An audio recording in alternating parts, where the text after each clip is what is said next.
Hoje a gente vai falar um pouquinho de afeto. Afeto é tudo aquilo que afeta, emocionalmente falando. É algo que pode estar vinculado a sentimentos bons ou a sentimentos ruins. A gente tende a associar afeto sempre a algo bom, mas quero partir aqui dessa perspectiva mesmo de que afeto é o que afeta. E quando a gente está afetado, pode ser de uma maneira positiva, mas também de uma maneira negativa. Quando a gente fala de amor, é muito comum a gente se orientar pelo viés do amor romântico, que é aquele tipo de amor que fala que uma pessoa específica vai suprir grande parte ou todas as suas necessidades e que essa pessoa vai receber suas confidências e que essa pessoa vai ser mais importante do que outras pessoas de sua vida. Porém, eu quero propor aqui uma mudança pequena de paradigma, para a gente pensar que nem todo amor é romântico e não só o amor romântico vai merecer todo o nosso afeto, o bom e o ruim. Pensei aqui da gente, sei lá, criar uma categoria, um conceito de amores afetivos, que seria todo aquele tipo de amor que não envolve só o amor romântico, e sim todo tipo de afeto que o amor pode proporcionar, independentemente disso envolver paixão e desejo sexual, que são as vias mais esperadas aí do amor romântico, né? Além da exclusividade, da fidelidade, coisas desse tipo. Quando eu proponho para a gente pensar em afeto, eu quero justamente que a gente reflita em que situações da nossa vida a gente coloca um afeto como mais importante que o outro, ou que a gente eleva um afeto ou diminui um afeto em prol de outro. Claro que as causas pelas quais a gente faz ou deixa de fazer alguma coisa, especialmente quando essa coisa envolve o que a gente está sentindo, é uma construção, né? Tem a ver com uma cultura e com uma sociedade que já estava aqui antes da gente chegar. E é válido a gente lembrar que as relações românticas, elas geralmente são colocadas nesse lugar de mais importantes ou especiais que outras relações, especialmente que outros amores, porque existe essa expectativa social que é na relação romântica que a gente vai poder constituir família e que a gente vai poder deixar nossos descendentes, deixar a nossa marca no mundo, que a gente vai garantir a continuidade da nossa linhagem e que também seremos vistos como maduros e seguros.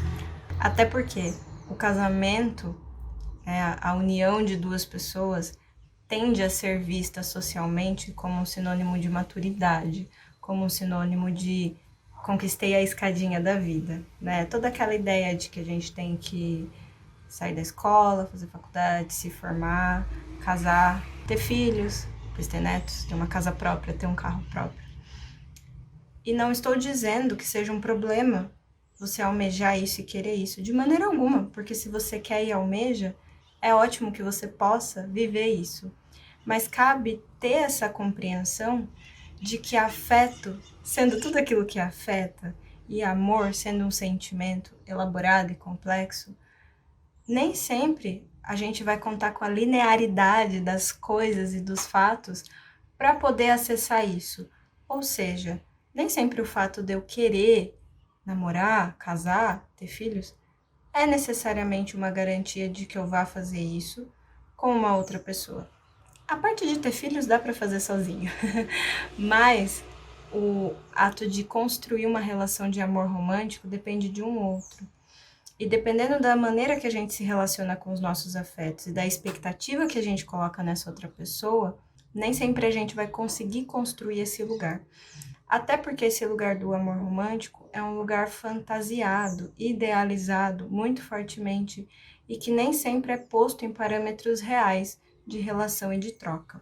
Tanto que na sociedade que a gente vive, hoje em dia é até um pouco menos do que, sei lá, 50 anos atrás, mas pessoas solteiras com mais de seus 40, 50 anos são vistas geralmente como pessoas que deram errado, como pessoas sozinhas, como pessoas estranhas, como pessoas com as quais algo muito errado aconteceu e elas não conseguiram desenvolver esse par romântico. E muitas vezes essas pessoas podem ter vidas riquíssimas em amor, em afeto, em troca, né? Então, cabe a gente ter essa cautela de buscar compreender o que a gente está chamando de amor, o que a gente está chamando de afeto, e que hierarquia é essa que a gente está colocando, e especialmente se essa hierarquia cabe em nossas vidas ou não. E aí, voltando ao fio condutor desse vídeo, que é falar de afeto, a gente ter essa compreensão e esse lembrete constante de que afeto é tudo aquilo que nos afeta, nos auxilia a olhar com um pouco mais de cautela, atenção e carinho para aquilo que a gente está sentindo, para que a gente possa ter essa delicadeza em respeitar tanto os nossos sentimentos quanto os sentimentos da outra pessoa, entendendo que se nos afeta, possivelmente tem um sentido, tem um significado. Não necessariamente vai ter uma explicação, mas se está nos afetando, é porque é importante que a gente olhe. Nem sempre isso vai ser sobre a gente. Às vezes é sobre a maneira que a gente foi criado, é sobre a maneira que a gente aprendeu as coisas do mundo.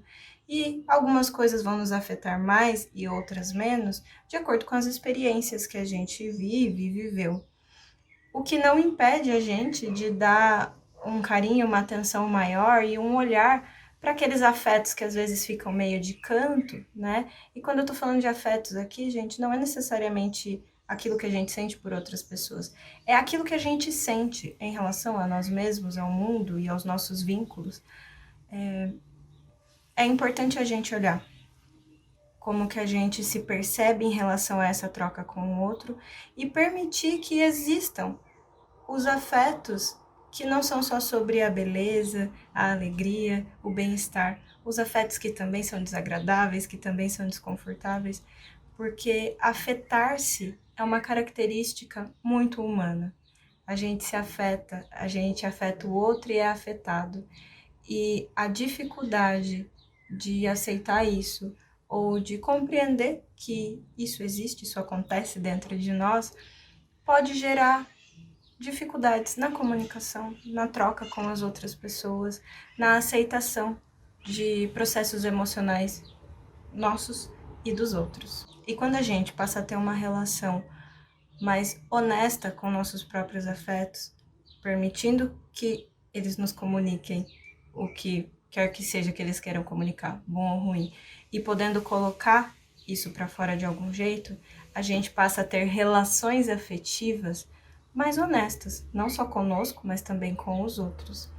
E isso pode proporcionar relações mais transparentes, mais verdadeiras e talvez até mais fluidas com as pessoas do nosso entorno, com as pessoas com quem a gente queira trocar, com qualquer ser que nos afete, seja positivamente ou seja negativamente, para que a gente possa construir com maior verdade para nós mesmos e para os outros. Acho que é um pouquinho dessa reflexão que eu queria deixar hoje sobre os afetos e sobre os amores e o que a gente constrói e as prioridades que a gente vai dando aí pelo caminho. Ok? Até a próxima!